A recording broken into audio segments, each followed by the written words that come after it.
Hello everyone, I hope you all are fine at your home. So बच्चों, आज का जो हमारा टॉपिक है वो है modern concept of structure of atom. जैसे कि हम लोगों ने लास्ट वीडियो में पढ़ा था किसके बारे में, limitation of Bohr's model of bourse theory, यानी कि बोर्स मॉडल ऑफ एटम जो था उसकी कुछ लिमिटेशंस पड़ी थी, यानी कि बोर्स थ्योरी के अंदर क्या क्या कमी रह गई थी। अब उनको ओवरकम करने के लिए क्या आया था, एक मॉडर्न कंसेप्ट निकल के आया था किसके बारे में, स्ट्रक्चर ऑफ एटम के बारे में। इसको हम क्वांटम मैकेनिकल मॉडल भी बोलते हैं। क्या बोलते हैं बच्चों? Quantum mechanical model. ठीक है। अब वो जो आपकी जो बोर थ्योरी में जो कमी रह गई थी उनको ओवरकम करने के लिए बेसिकली दो मेन थ्योरी आई, वो जो कि बहुत इंपॉर्टेंट थ्योरी है, which is use for the development for using the end having a great contribution and the formulation of the new model. ठीक है। और वो जो दो हमारे पास जो मेन मॉडल निकल के आए, जिसमें पहला था वो था dual nature of matter. Dual nature of matter, which I already mentioned earlier, only the name of the topic, not completely. Okay. And the second one is Heisenberg uncertainty principle. Heisenberg uncertainty principle. ये जो दो main topic है बच्चों वो हमें पढ़ने हैं, and these two topics are very very important topic, okay, for your further studies also. तो dual nature of matter, dual nature of जो था, आप लाइट और वेव के बारे में आप ऑलरेडी पढ़ चुके थे, लेकिन ये वो नहीं है, ये है ड्यूअल नेचर ऑफ मैटर। तो सबसे पहले आज इसी की बात करेंगे कि what do you mean by the dual nature of matter. थोड़ा बहुत नाम से आपको आइडिया आ गया होगा कि जैसे कि हम लोगों ने वेव्स के दो नेचर देखे थे, इसी तरीके का मैटर का भी कुछ सिस्टम चल रहा होगा। ठीक है। तो इससे पहले जो आइंस्टाइन आया था उन्होंने क्या कहा था, जो लाइट होती है वो दो तरीके से बिहेव कर सकती है, पार्टिकल की तरह भी और वेव की तरह भी। That means light has a dual behaviour, दो तरीके का बिहेवियर है, वेव वाला भी बिहेवियर रखती है और पार्टिकल वाला बिहेवियर भी रखता है। ठीक है। तो अब उसके बाद में क्या हुआ बच्चे, 1924 में, इन 1924 में एक साइंटिस्ट आए whose name is de Broglie. ठीक है। कौन आए बच्चे? डी ब्रोगली आए। उन्होंने कहा जिस तरीके से जो लाइट है वो वेव और पार्टिकल प्रॉपर्टीज रखती है, उस तरीके से ही उन्होंने कहा that all microscopic material particle, अब माइक्रोस्कोपिक यानी कि बहुत छोटे, सच एज व्हाट, जो भी पढ़ते आए, इलेक्ट्रॉन, न्यूट्रॉन, प्रोटॉन, ठीक है, molecules etcetera, have also dual character. अब आप कहोगे कि मैं मैटर का बात, ऑब्वियसली बात है, मैटर के अंदर ही तो सब मिलते हैं, electron, neutron, proton, molecules, right. यानी कि मैटर जो है वो दो तरीके का बिहेवियर रखता है as a dual character. Dual character में क्या है, वेव लाइक भी और पार्टिकल लाइक भी।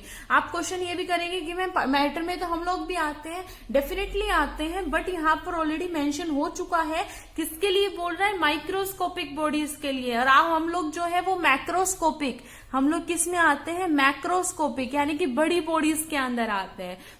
तो ये जो है वो उसके लिए वैलिड नहीं है, this is valid only for the microscopic bodies only. ठीक है।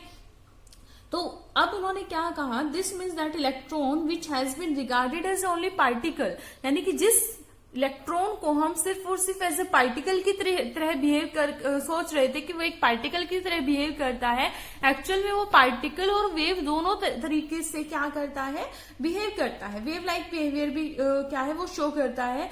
और इसी बात को लेकर डी ब्रोगली ने क्या कहा, डी ब्रोगली ने कहा अकॉर्डिंग टू डी ब्रोगली ने क्या कहा बच्चों, उन्होंने कहा that all material particles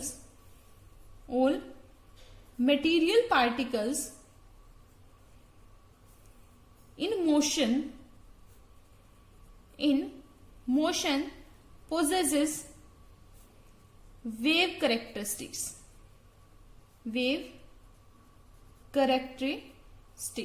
that means कि जितने भी आपके मटेरियल पार्टिकल्स होते हैं, माइक्रोस्कोपिक बॉडी यानी कि इलेक्ट्रॉन्स हो गए, आप जिस इलेक्ट्रॉन को एज ए पार्टिकल बोल रहे थे, राइट, तो all material particles in motion, जब भी कोई मटेरियल पार्टिकल मोशन में होता है, इन मोशन, वो क्या करता है, वेव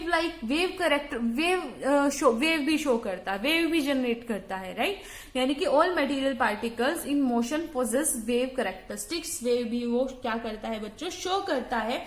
और अब उसके बाद में क्या किया डी ब्रोगली ने, अब वेव्स है तो कुछ वेवलेंथ भी रही होगी, और पार्टिकल है तो पार्टिकल का कुछ मास भी रहा होगा, और पार्टिकल अगर मूव कर रहा है तो उसकी कुछ वेलोसिटी भी रही होगी। दोबारा सुनो मैंने क्या कहा, मैंने कहा तो डी ब्रोगली ने था, हम सिर्फ उसको पढ़ रहे हैं, दैट ऑल मटेरियल पार्टिकल्स, जितने भी मटेरियल पार्टिकल हैं in motion possess waves possess करते हैं, ठीक है। तो वहां से उन्होंने क्या निकाला, एक रिलेशन निकाला। रिलेशन क्या, ड्यूअल नेचर वाला है। ड्यूअल नेचर कैसे, वेव है तो उसकी कुछ वेवलेंथ रही होगी, ठीक है, पार्टिकल है तो उसका कुछ मास रहा होगा, मोशन में है तो उसकी कुछ वेलोसिटी रही होगी। तो अब अगर एक ही पार्टिकल इस तरीके, एक ही मटेरियल इस तरीके का बिहेवियर शो कर रहा है, तो उनके इन तीनों चीजों में भी कोई ना कोई रिलेशन होगा। तो जो डी ब्रोगली थे उन्होंने एक रिलेशन दिया, that lambda is equal to H over M V, lambda is equal to h over mv, where h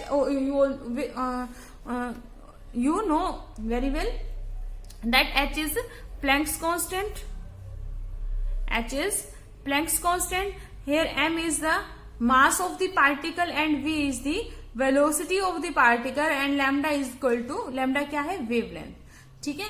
तो जो उन्होंने क्या बताया बच्चे, उन्होंने डी ब्रोगली ने रिलेशनशिप दी, that lambda is equal to H over M v, और h over p, small p है ये, एच ओवर पी। अब पी क्या है, पी किसके इक्वल होता है, एम वी। पी को आप क्या बोलते हैं, मोमेंटम, ठीक है, क्या बोलते हैं, मोमेंटम। तो ये रिलेशनशिप दी थी किसने, डी ब्रोगली ने। अब आता है तो अब क्या कहता है, इनको हम मैटर वेव्स भी बोलते हैं और ब्रोगली वेव्स भी बोल सकते हैं, ठीक है। अब क्वेश्चन आता है कि चलो मैम आपने कह तो दिया कि चलो डी ब्रोगली ने ये चीज दी, अब हर चीज का कोई ना कोई प्रूफ होता है, यानी कि ये जो रिलेशनशिप है वो ड्राइव कैसे हुई। तो अगर इस रिलेशनशिप की डेरिवेशन को देखें तो ये डेरिवेशन अपने आप में मतलब अलग से ड्राइव नहीं हुई थी, एक्चुअल में ये दो अलग अलग थ्योरी की कंबाइनिंग फॉर्म थी, ठीक है। क्या थी, दो अलग अलग थ्योरी को कंबाइन करके निकाला गया था। तो दो अलग अलग थ्योरी क्या, कौन कौन सी थी, एक थ्योरी थी प्लैंक्स थ्योरी, दूसरी क्या थी, आइंस्टाइन थ्योरी, ठीक है। तो as we know very well that according to Planck's theory, Planck's ने क्या कहा था, that light having energy, light की कुछ एनर्जी होती है ई, जिसको हमने किससे रिलेट किया था, E related associated with the wave frequency, ठीक है, E equal to H nu. ये रिलेशनशिप किसने दी थी, हमें प्लैंक्स ने दी थी। उसके बाद में साथ में हमने पढ़ा था अकॉर्डिंग टू आइंस्टाइन, आइंस्टाइन ने हमें क्या दिया था, मास एनर्जी रिलेशनशिप दी थी, मास एंड एनर्जी रिलेशनशिप दी थी। तो उन्होंने रिलेशनशिप दी थी E equal to M C square. इससे तो क्या है, सभी के सभी लोग क्या है, फैमिलियर है। तो ये दो इक्वेशन थी और इन दोनों इक्वेशन को इक्वेट किया गया था। देखो ये भी क्या है, एनर्जी के इक्वल है, ये भी क्या है बच्चों, एनर्जी, यानी कि E equal to this, E equal to this, तो this two also equal to each other, right. ये इसके इक्वल है, ये इसके इक्वल है, तो ये दोनों भी एक दूसरे के इक्वल होंगे। इतना तो मैथ आपको आता ही है, ठीक है। सी आपको पता है, यहाँ पर वेलोसिटी ऑफ लाइट, एम क्या है, mass of the particle, mainly हम इलेक्ट्रॉन की बात करें, ठीक है। तो इन दोनों को इक्वेट करेंगे, then we will get H nu is equal to M C square, ठीक है। We know very well that, क्योंकि हमें रिलेशनशिप किसकी फॉर्म में निकालना है, लैम्डा की फॉर्म में है, किसके पास में, फ्रीक्वेंसी फॉर्म में, फ्रीक्वेंसी। तो we know that frequency is equal to, frequency is equal to क्या होता है, सी ओवर लैम्डा। तो वैल्यू क्या कर देंगे, न्यू की वैल्यू पुट करेंगे, that H is equal to C by lambda is equal to M C square. एक सी से एक सी कैंसिल, क्या बच जाएगा, H over lambda is equal to M रह गया है यहाँ पर हमारे पास में, और एक सी भी रह गया, हमारा रिलेशनशिप क्या, हमें क्या चाहिए था, लैम्डा की फॉर्म में। एच क्या हो जाएगा, एम सी नीचे आ जाएंगे, लैम्डा ऊपर चला जाएगा, तो ओवरऑल रिलेशन आ जाएगा lambda is equal to H over M C. अब आप कहेंगे आपने तो वी लिखा था, ये क्या है, speed of light, speed of light की फॉर्म में था, लेकिन अगर आप कोई पार्टिकल लेके चलेंगे तो उसकी क्या कहलाएगी, वेलोसिटी। तो हम यहां पर इसको कह देंगे h/mv, h/mv। और mv भी आपका क्या है यहाँ पर बच्चों, मोमेंटम, ठीक है। इसको हम क्या लिख सकते हैं, lambda equal to h/p, Planck's constant upon में मोमेंटम। Got it. तो यहां से क्या कह सकते हैं, दैट लैम्डा यानी कि wavelength is inversely proportional to momentum. जितना कम मोमेंटम होगा उतनी ही ज्यादा क्या होगी, वेवलेंथ होगी। It means that the wavelength of a particle in motion is inversely proportional to the momentum. जितना ज्यादा मोमेंटम होगा वेवलेंथ उतनी ही कम होगी, ठीक है। यानी कि कोई चीज है, एक तो वो आराम से जा रही है यूं, ठीक है, मोमेंटम क्या हो गया उसका कम, तो वेवलेंथ क्या होती है, distance between the two crust और टू ट्रफ, राइट। अच्छा, एक जो चीज है वो बहुत ज्यादा स्पीड में जा रही है, कुछ यूं बहुत जल्दी, ठीक है, कुछ यूं, क्योंकि वेव कैरेक्टरिस्टिक्स भी है साथ में, ठीक है। तो क्या होगा, वेवलेंथ कम होती चली जाएगी। Got it. तो ये था क्या, ड्यूअल नेचर के बारे में हम लोगों ने एक रिलेशनशिप ड्रॉ की थी जो डी ब्रोगली ने बताई थी। Got it. तो अब हम बात करेंगे, देखो कोई भी साइंटिस्ट है, कोई भी थ्योरी देता है तो उसको जस्टिफाई भी करता है, ठीक, किस तरीके से वो जस्टिफाई हुआ। तो ये ऐसे ही क्या है, justify the dual nature of electron, यानी कि इलेक्ट्रॉन जिसको आप ऐसे पार्टिकल बिहेवियर बोल रहे थे, पार्टिकल बिहेवियर शो करता है, वो साथ साथ क्या शो करता है बच्चे, वो साथ साथ एक वेव लाइक नेचर भी शो करता है। उसका नेचर हम लोग उन्होंने क्या किया, जस्टिफाई किया। तो सबसे पहले बात करते हैं किसके बारे में, पार्टिकल नेचर के बारे में, किसकी, इलेक्ट्रॉन की, ऑफ इलेक्ट्रॉन, ठीक है। तो पार्टिकल नेचर तो हम लोग इलेक्ट्रॉन का बहुत ज्यादा देख चुके हैं, किस तरीके से दैट इलेक्ट्रॉन एग्जिबिट किस तरीके की कैरेक्टरिस्टिक शो करता है। इसका क्या होता है बच्चे, एक डेफिनेट मास होता है, क्या होता है, डेफिनेट मास होता है। इसकी डेफिनेट एनर्जी वैल्यूज आपको पता ही है इनकी, ठीक है। इसका डेफिनेट क्या होता है, मोमेंटम देखा है हम लोगों ने, ठीक है। इसके ऊपर क्या देखा है, एक डेफिनेट चार्ज हम लोगों ने देखा है। इवन हम लोगों ने देखा था कि जब जिंक सल्फाइड की स्क्रीन से क्या हुआ था, स्ट्राइक हुआ था, है ना, जिंक स्लाइड से क्या हुआ था, स्ट्राइक हुआ था, तो क्या मिला था हमें, एक स्पॉट मिला था। अब स्पॉट तो कौन दे सकता है, एक ऐसी चीज दे सकती है ना जो क्या रखता हो, पार्टिकल लाइक नेचर रखता हो। लाइट का क्या स्पॉट होता, नहीं होता, ठीक है। तो अब इस तरीके का इफेक्ट, जिस तरह से स्क्रीन पे हमें क्या मिलता है, तो इस तरीके का इफेक्ट को हम बोलते हैं सिंसिलेशन। क्या बोलते हैं, सिंसिलेशन बोलते हैं। हर कोई अलग अलग तरीके से, कोई सेंटिलेशन भी बोलता है, अलग अलग तरीके से इसको प्रोनाउंस करता है। तो अब कहते हैं जितना ज्यादा सेंसिलेशन पॉइंट होंगे, यानी कि इलेक्ट्रॉन क्या करता है, हर एक इलेक्ट्रॉन क्या करता है, अपने एक सेंटिलेशन पॉइंट क्या करता है, जनरेट करता है। तो इस सेंटिलेशन पॉइंट से हम क्या बोल सकते हैं, that striking electron must be localise not spread out, कि वो एक लोकलाइज है, यानी कि एक पर्टिकुलर फिक्स चीज है, वो स्प्रेड नहीं है। वेव्स तो क्या होती है, इस तरीके से स्प्रेड हो जाती है ना, स्प्रेड होगी तो बहुत सारे पॉइंट मिलने चाहिए, लेकिन एक इलेक्ट्रॉन सिर्फ एक ही पॉइंट दे रहा है, दैट मीन्स वो एक पर्टिकुलर पॉइंट पर जा रहा है, एक फिक्स पॉइंट पे। और एक फिक्स पॉइंट पे कौन जा सकता है, एक पार्टिकल जा सकता है, ठीक है। तो यहां से तो ये सारी प्रॉपर्टी से तो ये प्रूव हो ही चुका था, और हम मान भी चुके थे दैट जो इलेक्ट्रॉन का जो नेचर होता है वो कैसा होता है, पार्टिकल नेचर होता है। मेन जो हमें जो दूसरी बात करनी है वो बात करनी है as a wave nature of electron. Electron क्या वेव नेचर भी शो कर रहा है या नहीं कर रहा है, उसके बारे में बात करेंगे। तो इस इलेक्ट्रॉन के वेव नेचर को एक्सपेरिमेंटली वेरीफाई किया गया, किसके द्वारा भाई, डेविजन एंड जर्मन नाम के दो साइंटिस्ट हुआ करते थे 1927 में, ठीक है। और साथ साथ एक और आए थे, कौन, जॉर्ज थॉमसन,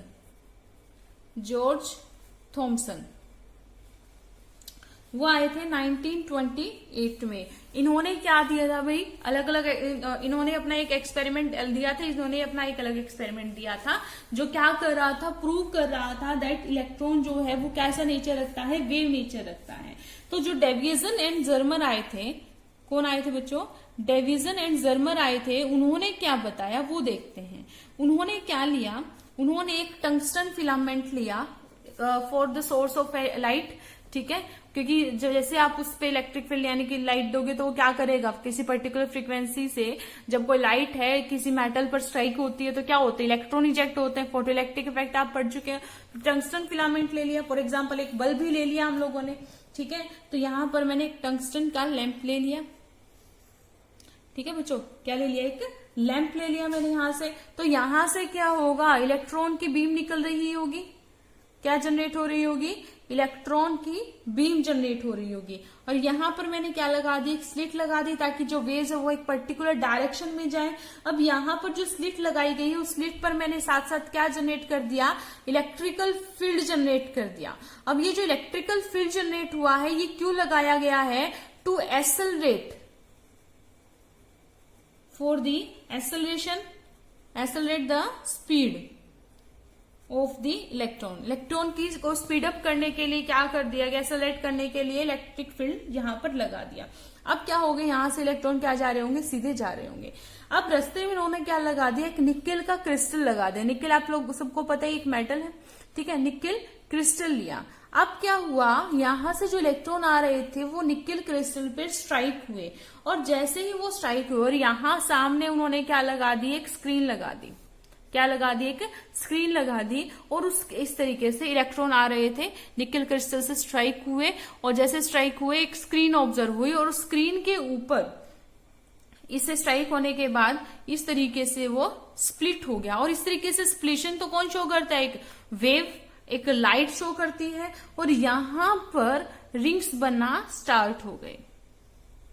इससे जैसे ये कोई स्क्रीन है, ठीक है, जैसे यू था, यू इलेक्ट्रॉन आए, और ये एक स्क्रीन है, तो स्क्रीन के ऊपर इस तरीके से डार्क और ब्राइट कलर की रिंग्स जनरेट हुई स्क्रीन के ऊपर, इस तरीके से। ठीक है, कुछ ज्यादा अच्छी ड्राइंग हो गई तो एडजस्ट कर लीजिएगा। तो इस तरीके से क्या हुआ, डार्क एंड ब्राइट कलर की रिंग्स जनरेट हो गई। इसको हम बोलते हैं डिफ्रैक्शन रिंग्स। क्या बोलते हैं बच्चों, डिफ्रैक्शन रिंग्स। ठीक है, और ये जो डिफ्रैक्शन हमें यहां पर मिला, ये सिमिलर, ये जो पैटर्न डिफ्रैक्शन का ये जो पैटर्न मिला, ये क्या था, बिल्कुल सिमिलर था जो कौन देता है, एक्स रेज देती थी। जो एक्स रेज जनरेट होती है, एक्स रेज क्या रखती है, वेव करेक्टर रखती है। क्या रखती है, वेव करेक्टर। पढ़ा है आपने एक्सरेज के बारे में, ठीक है। तो एक्सरेज क्या रखती है, वेव करेक्टर रखती है, और जब उसका हम क्या देखते हैं, डिफ्रेक्शन देखते हैं, तो इस तरीके का पैटर्न नजर आता है। लेकिन अब ये जो पैटर्न हमने देखा वो किसकी वजह से आया, इलेक्ट्रॉन की वजह से आया। दैट मीन्स कि जो इलेक्ट्रॉन होता है वो क्या करता है, also contain wave like character, wave like character. तो यहां से तो क्या प्रूव हो गया बच्चों कि जो आपका इलेक्ट्रॉन है वो क्या करता है, wave like as well as particle like nature दोनों रखता है। That is why de Broglie said that matter has a dual character. ठीक है, और जो उसने प्रूव किया with the help of electron. ठीक है, उसके बाद में जो थॉमसन आया, थॉमसन ने क्या एक्सपेरिमेंट दिया। थॉमसन ने कुछ ज्यादा चेंजेस नहीं किए, जीपी थॉमसन थे ये। उन्होंने क्या किया, बस निकेल क्रिस्टल की जगह पे गोल्ड फॉइल ले ली। क्या ले ली, गोल्ड फॉइल ले ली, और सिमिलर पैटर्न ऑब्जर्व हुआ with proton, neutron, hydrogen atom etcetera. इन सबसे उन्होंने अलग अलग पैटर्न करके देखे, और उन सबसे इसी तरीके का पैटर्न क्रिएट हुआ। और ये पैटर्न किसके लिए था, एक्सरेज के लिए। और एक्सरेज क्या होती है, वेव लाइक नेचर रखती है। That is why we can say that material has both character as well as wave and as well as light, particle like nature. ठीक है, अब देखते हैं significance of de Broglie relationship. ये तो prove हो चुका है ना। तो significance of de Broglie relationship, उसका सिग्निफिकेंट क्या था वो चेक करते हैं। तो बच्चों देखो, डी ब्रोगली ने क्या कहा था, दैट जो ड्यूअल नेचर हम बात कर रहे हैं, ड्यूअल नेचर के बारे में, ये ओनली फॉर एप्लीकेबल। ये किसके लिए एप्लीकेबल था, स्टार्टिंग में हम लोगों ने देखा किसके लिए, only for microscopic bodies, microscopic bodies के लिए ही वैलिड था। अगर हम किसकी बात करें, लार्ज बॉडीज के लिए बात करें, लार्ज बॉडीज के लिए बात करें, इट हैज नो सिग्निफिकेंस, उसके लिए इसका कोई भी सिग्निफिकेंस नहीं है। दैट मीन्स लार्ज बॉडी में हम ये नहीं बता सकते कि वो ड्यूअल बिहेवियर रखते हैं या नहीं रखते हैं। ठीक है, इसको उन्होंने क्या किया, with the help of example based चीज को प्रूव करने की कोशिश की। Let's see the example. तो यहां से उन्होंने वेवलेंथ निकाल के देखी for the microscopic bodies as well as large bodies. तो देखो सिग्निफिकेंट वेवलेंथ होगी, यानी कि अच्छी खासी वेवलेंथ होगी तभी तो नजर आएगी। ठीक है, तो देखो क्या हुआ, लैम्डा लिया, लैम्डा का रिलेशन उन्होंने रिलेशन दिया था लैम्डा इक्वल टू h/mv। तो अगर हम बात करें in case of electron which is a microscopic body, right, तो इलेक्ट्रॉन की अगर बात करें वैल्यू पुट कर देते हैं, that is 6.6 into 10⁻⁻34 joule second, right. ठीक है, अब यहाँ पर हम जूल सेकंड की बात ना करके किस में करेंगे, उसको मीटर वगैरह में कन्वर्ट करने की कोशिश करेंगे, क्योंकि मास की बात कर रहे हैं साथ में, kilogram metre square per second. As you know joule क्या होता है, किलोग्राम मीटर स्क्वायर होता है ना, ठीक है, पर सेकेंड। अच्छा, एम मास पुट करेंगे 9.11 इंटू 10⁻31 kg, ठीक है, और वेलोसिटी दैट इज 10⁻6 मीटर पर सेकेंड। मतलब ये सारी जो है उन्होंने वैल्यूज यहाँ पर पुट की थी। ठीक है, ये उन्होंने खुद से कुछ वैल्यूज ली थी। ठीक है, तो यहां से जैसे इन्होंने ये वैल्यूज ली, ठीक है, वेलोसिटी खुद मान के चले, इन्होंने ये वेलोसिटी ले ली, तो ये जो आंसर आता है वो आता है 7.28 इंटू 10⁻10 मीटर। ठीक है, तो कहता है ये जो वेवलेंथ है मूव करने की वो वही है मैग्नीट्यूड में जो किसकी रही थी, एक्सरेज की थी। ठीक है, और इतनी जो वेवलेंथ होती है इसको हम इजिली, किसमें हो गई, एंगस्ट्रॉम में हो गई ना, तो इस वेवलेंथ को हम इजिली क्या कर सकते हैं, मेजर कर सकते हैं। क्या कहा उन्होंने, ये जो वेवलेंथ की रेंज आई वही आई जो किसकी आती है, एक्सरेज की आती है, और इतनी जो वेव्स होती है उनको हम इजिली मेजर कर सकते हैं। अब कहते हैं मान लीजिए हमको एक लार्ज बॉडी लेके चलते हैं, लार्ज बॉडी में उन्होंने क्या लिया, लेट्स टेक अ बॉल, एक बॉल का एग्जांपल लिया और उन्होंने कहा कि चलो मान लेते हैं हमने जो बॉल है वो ली है 10 ग्राम की। ठीक है, वो क्या कर रही है, मान लेते हैं कि सेम वेलोसिटी से मूव कर रही है जो इलेक्ट्रॉन मूव कर रहा था, उस वेलोसिटी उन्होंने क्या रख दी, सेम रख दी, लेकिन मास उन्होंने क्या कर दिया, ऑब्वियसली बात है मास में क्या आएंगे, चेंजेस तो आएंगे। अब उन्होंने अगर सेम वैल्यू रखने की कोशिश की, that is 6.6 into 10⁻34 kilogram metre square per second. ठीक है, मास उन्होंने क्या ले लिया, 10 ग्राम।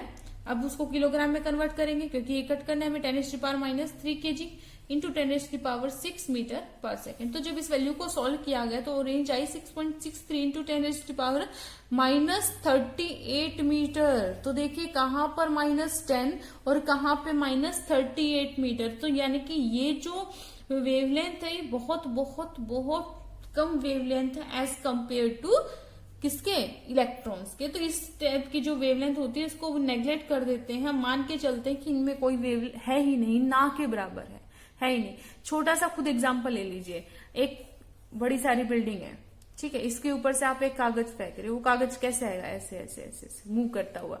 एक आप है, ठीक है, हट्टे खट्टे आपको गिरा दिया नीचे आके, धर्म खत्म, मामला खत्म। मतलब क्या हुआ, जब ये कागज आया ये वेव्स की फॉर्म में आया और जैसे आप आए आप बिल्कुल सीधे आए, यानी कि जब हम इसमें देखते थे हमें कुछ तरीके की वेव्स नजर आती है, हालांकि वो भी पार्टिकल और पार्टिकल आप भी है, लेकिन दोनों में ये चेंजेस क्यों होंगे, जबकि आप सेम हाइट से आ रहे हैं, मान लीजिए सेम स्पीड से भी आ रहे हैं, क्योंकि एक लाइटर बॉडी है और आप क्या है, एक हैवी बॉडी है। हालांकि यहाँ पर जो कागज है वो भी एक लार्ज बॉडी में काउंट होता है, लेकिन ये जस्ट एक आपको सिग्निफाई करने के लिए कि जो वेव में जो आपके क्या है, हैवी बॉडी और माइक्रो बॉडी में क्या फर्क होता है। ठीक है, तो यानी कि क्या होता है बच्चे, यहां से आपको दिखाई भी दे रहा है that lambda is equal to h/mv है, तो lambda is inversely proportional to m। ठीक है, तो अगर लाइटर बॉडी में इस तरीके की वेव्स है तो लार्जर बॉडी में भी वेव्स होती है, बट कुछ इस तरीके से, कुछ इस तरीके से, जो कि एक स्ट्रेट लाइन की तरह ही बिहेव करती हैं, बिल्कुल कि ये लगता है कि उनमें कोई वेव है ही नहीं, ना के बराबर है। Got it. तो लार्जर बॉडी में ये बात आ गई। आज अब हम जो नेक्स्ट बात है वो हम बात करेंगे derivation of bore postulate of quantization of angular momentum from D Broglie relationship. I know आपको कुछ भी समझ में नहीं आया जो मैंने अभी बोला। आप लोगों ने एक बात पढ़ी थी जब आप डी ब्रोगली रिलेशनशिप पढ़ रहे थे, उसमें क्या पढ़ा था, जो डी ब्रोगली था उन्होंने एंगुलर मोमेंटम से रिलेटेड एक रिलेशनशिप दी थी और उन्होंने कहा था that angular momentum is equal to the integral multiple of h/2π। और आप लोगों ने उस बात को याद कर लिया था बिना ये सोचे कि ये वाली वैल्यूज कैसे आई और कैसे जनरेट हुई, बस सोच लिया उसने दिया है तो होता होगा। ठीक है, लेकिन बात भी सही थी कि बोर ने बता तो दिया था कि कि जो एंगुलर मोमेंटम होता है वो integral multiple of over h/2 होता है, लेकिन उस बात को जस्टिफाई वो भी नहीं कर पाया था। तो ये जो रिलेशनशिप थी, तो एक तरीके से ड्रॉबैक बोल सकते हैं कि वो उसको एक्सप्लेन नहीं कर पाया था। इसको with the help of quantization theory D Broglie ने एक्सप्लेन किया था। कैसे एक्सप्लेन किया था? उन्होंने कहा, अब आप ये बात तो मान चुके हो कि जो इलेक्ट्रॉन है वो particle as well as wave like nature दोनों रखता है। तो मान लीजिए एक फिक्स ऑर्बिट के अंदर, अकॉर्डिंग टू बोर, एक फिक्स ऑर्बिट के अंदर क्या है, इलेक्ट्रॉन मूव करेगा। लेकिन इस बार जब इलेक्ट्रॉन मूव करेगा वो सिर्फ डायरेक्टली इस तरीके से मूव नहीं करेगा, वो वेव लाइक नेचर भी रखता है, तो वेव की फॉर्म में भी क्या है, मूव करेगा। तो मान लीजिए कि जो इलेक्ट्रॉन है वो कुछ इस तरीके से क्या है, वेव की फॉर्म में एक ऑर्बिट में मूव कर रहा है, कुछ इस तरीके से, ठीक है। या तो एक, तो उसमें दो कंडीशन जनरेट होती है। First one is this and the second one is like that, ठीक है।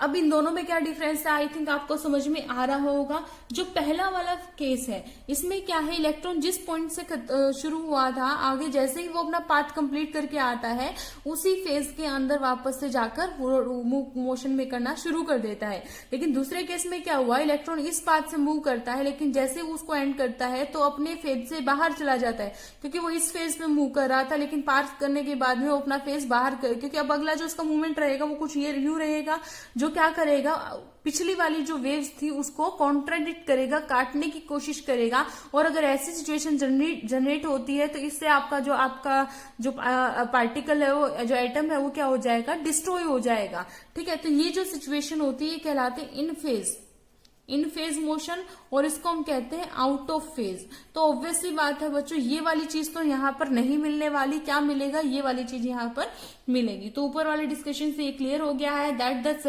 अब यहाँ पर एक पर्टिकुलर ऑर्बिट में इस तरीके से जब इलेक्ट्रॉन मूव कर रहा है तो उसकी कुछ ना कुछ सरकमफेरेंस भी होगी कि क्या कि किस सरकमफेरेंस से एक फेज के अंदर वो रेगुलरली मूव करता जा रहा है। तो आपको पता है that circumference of the orbit क्या होनी चाहिए, must be the integral multiple of the electrons wavelength. Electron की वेवलेंथ का, ये वेवलेंथ होगी, वेवलेंथ क्या है, ये वाली, ठीक है, उसका इंटीग्रल मल्टीपल, ठीक है। तो सरकमफेरेंस, तो यहां से अगर मैं निकालूं, circumference will be N lambda, ठीक है, इसके इक्वल होनी चाहिए इंटीग्रल मल्टीपल ऑफ वेवलेंथ होनी चाहिए क्या, circumference is the integral multiple of the wavelength. Circumference होती क्या है, 2πr, किसी भी स्फीयर की, किसकी इक्वल हो जाएगी, एन लैम्डा की इक्वल हो जाएगी। मानते हो ये बात। अब डी ब्रोगली ने तो हमें बताया है अभी कि लैम्डा किसके इक्वल होता है, h/mv के इक्वल। तो यहां पर मैंने क्या कर दिया बच्चों, लैम्डा की वैल्यू पुट कर दी। क्या कर दी, लैम्डा की वैल्यू पुट करेंगे तो क्या आएगा, 2πr इक्वल टू NH/mv, ठीक है, NH/mv। अब क्या करेंगे यहां से, अब यहां से इसको क्या करते हैं, थोड़ा सा रीअरेंज करने की कोशिश करते हैं। इस 2π को मैं नीचे ले आती हूँ, mv को मैं ऊपर ले जाती हूँ, तो क्या आ जाएगा, mvr is equal to NH/2π, ठीक है। तो ये जो mvr है यही क्या है, उसका एंगुलर मोमेंटम। तो ये चीज डी ब्रोगली ने हमें नहीं बताई थी। और कुछ बुक्स में ऐसा भी हो सकता है बच्चे, mvr is equal to n h और h के ऊपर इधर कट, तो ये h कट जो होता है, इस h कट की वैल्यू क्या होती है, h/2π, जो कि ये रहे, ठीक है। तो कंफ्यूज आपको नहीं होना है। तो यहां से इसकी हेल्प से हम क्या निकाल सकते हैं, नंबर ऑफ वेव्स निकाल सकते हैं इन nth ऑर्बिट। क्या निकाल सकते हैं, nth ऑर्बिट में कितनी नंबर ऑफ वेव्स होंगी, वो जो है इस रिलेशनशिप से हम इजिली निकाल सकते हैं। n और यहाँ पर h/2π आ जाएगा। यहाँ से n है, कितनी वेव्स है, तो n क्या हो जाएगा यहाँ से, mvr 2π/h। तो इस रिलेशनशिप से आप n निकाल सकते हैं। तो ये तो बच्चों किसने बताया था, हमें डी ब्रोगली ने बताया था। नेक्स्ट जो हमारा टॉपिक रहेगा वो रहेगा Heisenberg uncertainty principle. So till then बच्चों, keep studying, take care of yourself, thank you so much.